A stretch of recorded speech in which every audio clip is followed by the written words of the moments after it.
The Wall Street Journal published back in February a report. I'm just going to quote the headline. Here it is. Hundreds of Energy Department officials hold stocks related to agencies' work despite warnings.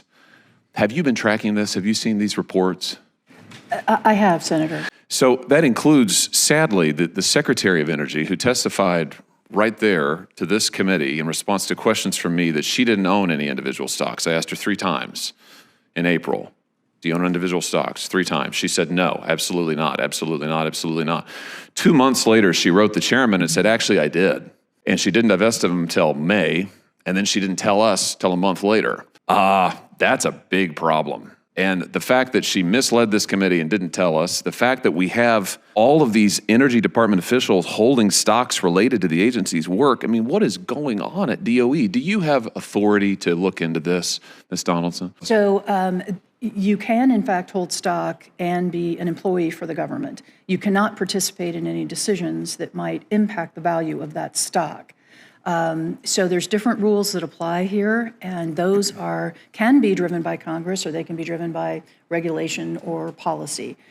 More than 130 officials in the Energy Department collectively reported about 2,700 trades of shares, bonds, and options in companies that ethics officers labeled as related to the agency's work. Do you own individual stocks, Madam Secretary? No, I'm invested in mutual funds. Good. So this report from CNBC last year that said that you violated stock disclosure law 9 times, that's not accurate? I did fail to file a report in my first year that I thought was supposed to be filed at the end of the year and had to have been filed 3 months earlier. So I was late. That was a...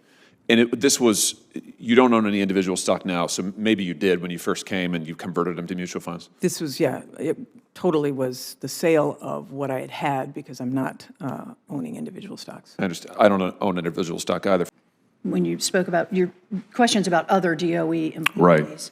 They get notices reminding them, basically. So if they own stock in Ford, they'll get a notice saying, don't forget, nothing having to do with Ford. Yeah. So those notices don't carry with them any kind of penalty. It's part of the process set up to make sure they keep track of their own, what you would view to be a conflict or a potential conflict. Well, my time has expired. I just thank you for your work, Ms. Donaldson. I'm going to send you a letter about this and hope that we might ask you to look into and I know the ranking members already asked you to look into Secretary Granholm's testimony before this committee, but I am firmly of the view that we need to change the law here. Mm-hmm. Senior executive branch officials should not be able to own individual stock, nor should members of Congress. We shouldn't be stock trading, and nor should anybody who is sitting at this table. And so I just am distressed by it.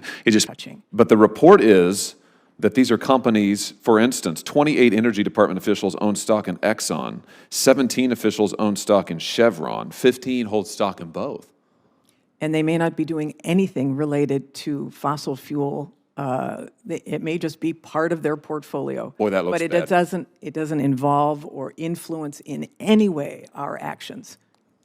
It does influence their actions? It Owning the absolutely individual does not. stock doesn't? Then why did you sell yours? Absolutely does not, because I signed an ethics agreement with the President of the United States saying I would divest. Well, presumably because he was rightly worried that owning these individual stocks would influence your decisions.